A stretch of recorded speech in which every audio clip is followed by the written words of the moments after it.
Hello everyone. इस video में मैं आपको ऑरिफ्लेम में कैसे न्यू जॉइनिंग का रजिस्ट्रेशन करते हैं वो बताने जा रही हूँ। आप चाहो तो गूगल से वेबसाइट पर जा कर के, जो ऑरिफ्लेम की वेबसाइट है उस पर जा कर के भी रजिस्ट्रेशन कर सकते हो, और या तो आप ऑरिफ्लेम ऐप और ऑरिफ्लेम बिजनेस ऐप का यूज़ करके भी रजिस्ट्रेशन कर सकते हो। मैं आपको दिखा देती हूँ कि कहाँ पर आपको ऑरिफ्लेम के ऐप में मिल जाएगा रजिस्ट्रेशन करने का फॉर्म। तो आप ऑरिफ्लेम का ऐप जब ओपन करोगे तो आपको यहाँ पे नीचे 5 आइकॉन दिख रहा है। तो जो ये फोर्थ वाला आइकॉन है उस पर आप क्लिक करोगे तो आपको यहाँ पे दो ऑप्शन आएगा, register a new VIP customer, register a new brand partner. तो आपको क्या करना है, register a new brand partner. तो यहाँ से भी आप रजिस्ट्रेशन कर सकते हो। जैसे ही आप इस पर क्लिक करते हो तो ये फॉर्म आ जाएगा जिसको आपको फिल करना है। और आप चाहो तो आप वेबसाइट पर जा कर के लॉगिन करके और वहाँ पर भी फॉर्म आपको मिल जाएगा। मैं ज़्यादातर वेबसाइट ही यूज़ करती हूँ बिकॉज़ वो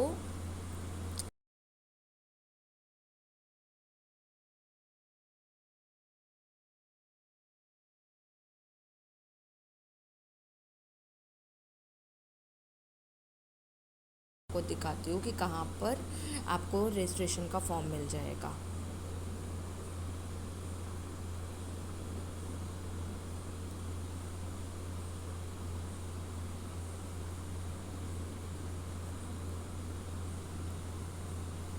मैंने अपना पासवर्ड सेव किया है। सो मैं अभी साइन इन करती हूँ।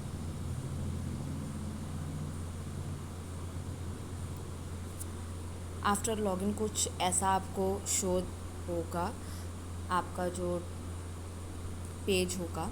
तो यहाँ पर आपको दिख रहा है ऊपर के साइड में हमारा कार्ट है, राइट साइड में, और उसके बगल में आपको आपका नाम जो है वो शो कर रहा है। जैसे मेरा नाम पारुल वर्मा है तो यहाँ पे पीवी करके शो कर रहा है। तो यहाँ पर आपको क्लिक करना है और यहाँ पर क्लिक करने के बाद में आपको माई बिज़नेस के सामने जो आइकॉन है उस पर क्लिक करना है, और फिर रिक्रूट के सामने जो आइकॉन है उस पर आपको क्लिक करना है।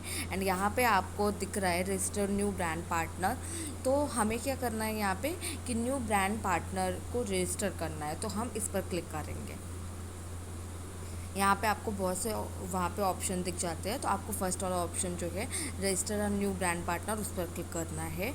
एंड उसके बाद ये आपको फॉर्म जो है वो आ जाएगा। तो अब इस फॉर्म में क्या क्या चीज़ें होती हैं एंड हमें क्या ध्यान रखना चाहिए जब हम अपना किसी का रजिस्ट्रेशन करते हैं, तो वो हम समझ लेते हैं। तो सबसे पहले हमें यहाँ पे उनका जो ईमेल है न्यू जॉइनिंग का वो डालना है, फर्स्ट नेम डालना है और लास्ट नेम डालना है। तो यहाँ पर क्या होता है कि किसी किसी का जो केवाईसी डॉक्यूमेंट होता है, ठीक है, यहाँ पे दिया हुआ है कि एज़ पर केवाईसी डॉक्यूमेंट, मतलब केवाईसी में जो नाम दिया हुआ है उसी के अकॉर्डिंग यहाँ पे आपको उसका first name and last name डालना है। तो समटाइम किसी का नाम जो है वो लास्ट नेम नहीं दिया होता है, तो आप क्या कर सकते हो कि लास्ट नेम में भी उनका जो नेम है फर्स्ट नेम वही डाल सकते हो।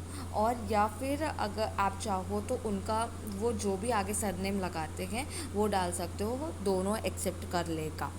तो आपको एक चीज़ क्या ध्यान रखनी है कि कुछ डिटेल्स जो कि केवाईसी डॉक्यूमेंट में आपकी दी हुई है वही डिटेल्स जो है आपको यहाँ पर इस फॉर्म में डालनी है। अगर आप जो केवाईसी की डिटेल्स है वो नहीं डालोगे इसमें, तो आपका जो केवाईसी है वो रिजेक्ट हो जाएगा, कंपनी एक्सेप्ट नहीं करेगी।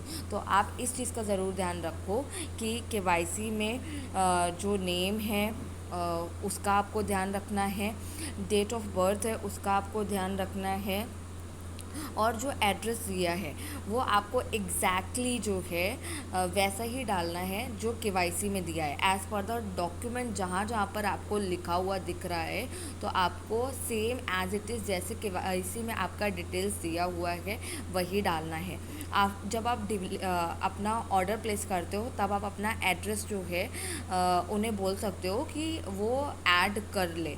वहाँ पर ऑप्शन आता है कार्ट में। तो आपको अभी जो केवाईसी में उनका डिटेल्स दिया हुआ है, वह एड्रेस दिया हुआ है, वही यहाँ पर डालना है। सो यहाँ पर आप देखोगे कुछ नहीं करना है आपको। First name and last name का मैंने बता दिया। Date of birth as it is जो डॉक्यूमेंट में दिया है वही डालना है। मोबाइल नंबर जो वो यूज़ कर रहे हो, जिस पर कॉलिंग हो रही है, वो डालना है, क्योंकि उनको मैसेज जाएगा आफ्टर रजिस्ट्रेशन, तो ऐसा ही नंबर डालना है जो कि चालू है। एंड उसके बाद में एड्रेस जो डॉक्यूमेंट के में दिया हुआ है वही डालना है, और यहाँ पर फुल एड्रेस डालना है। सो जो भी दिया हुआ है वैसे ही आप डालो, कुछ भी उसमें चेंज मत करो। एंड यहाँ पे देखो फाइनल डिटेल्स दिया हुआ है, तो यहाँ पे 3 ऑप्शन दिया है, I am the sponsor and I will receive the sponsor benefit. तो इसका क्या मीन्स है कि मैं स्पॉन्सर रहूँ एंड मुझे ही स्पॉन्सर बेनिफिट मिले। एंड सेकेंड ऑप्शन है, person in my downline is a sponsor and I will receive the sponsor benefit. तो समटाइम ऐसा होता है कि हम अपने ही अंडर में सबको नहीं लगाते हैं, हम अपने डाउनलाइन के अंडर में लगाते हैं। तो हमारी जो डाउनलाइन है वो स्पॉन्सर होगी, बट जो स्पॉन्सर बेनिफिट होगा, जैसे इनविटेशन कैंपेन आता है, तो वो स्पॉन्सर बेनिफिट मुझे मिलना चाहिए। तो वहाँ पर हमें क्या करना है, जब हम पावर लेक के ऊपर काम करते हैं, अपने डाउनलाइंस के नीचे रिक्रूट करते हैं लोगों को, 2 ही लेक्स पर काम करते हैं, तो हमें आगे सेकेंड ऑप्शन चूज़ करना है, ठीक है। और लास्ट ऑप्शन है, person in my downline is a sponsor and the downline will receive the sponsor benefit. तो मीन्स ये हुआ कि हम मेरी डाउनलाइन ही स्पॉन्सर रहेगी और डाउनलाइन को ही स्पॉन्सर बेनिफिट मिलना चाहिए। जब हम किसी का रजिस्ट्रेशन किसी और मेरी डाउनलाइन है उसी की बंदी का रजिस्ट्रेशन कर रहे हैं, तो हम ये वाला ऑप्शन चूज़ करके उसका रजिस्ट्रेशन कर सकते हैं। हमें उसके अकाउंट से लॉगिन करने की ज़रूरत नहीं है। अब यहाँ पे दिया हुआ है केवाईसी डॉक्यूमेंट डिटेल्स, तो यहाँ पर आपको चूज़ करना है। यहाँ पे आप देख रहे हो सिलेक्ट डॉक्यूमेंट टाइप, तो यहाँ पे आधार कार्ड दिया हुआ है। तो आधार कार्ड के जस्ट सामने आप देखोगे एक आइकॉन है जिस पर मैंने क्लिक किया, तो यहाँ पर voter identity card, passport, driving licence और स्टेट डोमिसाइल सर्टिफिकेट है जो आप उसका ले सकते हो। तो इसमें से जो भी आपको मिल जाता है उसकी डिटेल्स यहाँ पे आपको डालनी है। पहले आपको सिलेक्ट करना है टाइप उसका, then document number, and document number में जो जैसे नंबर दिया हुआ है वैसे ही आपको डालना है, स्पेस वगैरह नहीं डालना है। केवाईसी डॉक्यूमेंट में यहाँ पर आपको क्या करना है, उसकी जो पिक्चर है, कैसे हमें किसी से केवाईसी लेना है वो भी आप समझ लो। केवाईसी डॉक्यूमेंट जो है फ्रंट एंड बैक साइड का पिक होना चाहिए with sign and clear image होना चाहिए। तो आप चाहो तो अगर उनके पास ज़ेरॉक्स है तो ज़ेरॉक्स ले सकते हो या नीचे साइन करा लो, और क्लियर पिक्चर होना चाहिए। अगर उनके पास ज़ेरॉक्स नहीं है तो आप उन्हें बोलो कि एक ब्लैंक पेपर में उनको अपना केवाईसी डॉक्यूमेंट रखना है, नीचे साइन करनी है, फ्रंट एंड बैक साइड का पिक्चर क्लियर निकाल करके देना है। एंड सिलेक्ट फाइल पर आप क्लिक करोगे, दोनों इमेज एक साथ भी आप अपलोड कर सकते हो और चाहो तो अलग अलग भी अपलोड कर सकते हो, ठीक है।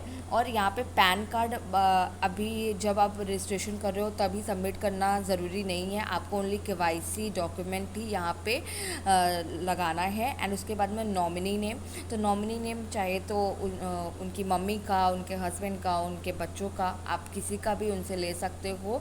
और उसके बाद में यहाँ पर जो आपको एक बॉक्स दिख रहा है नॉमिनी के नीचे, तो उस पर आपको क्लिक करना है, और ये क्लिक करने के बाद आपको साइन अप करना है। तो आपको एक प्रीव्यू जैसा देगा और आपको वो चेक करने के लिए है कि सारी डिटेल्स आप एक बार चेक कर लो कि कुछ भी गलत नहीं है, और उसके बाद आपको ओके कर देना है। तो रजिस्ट्रेशन सक्सेसफुली करके आपको मैसेज आ जाएगा।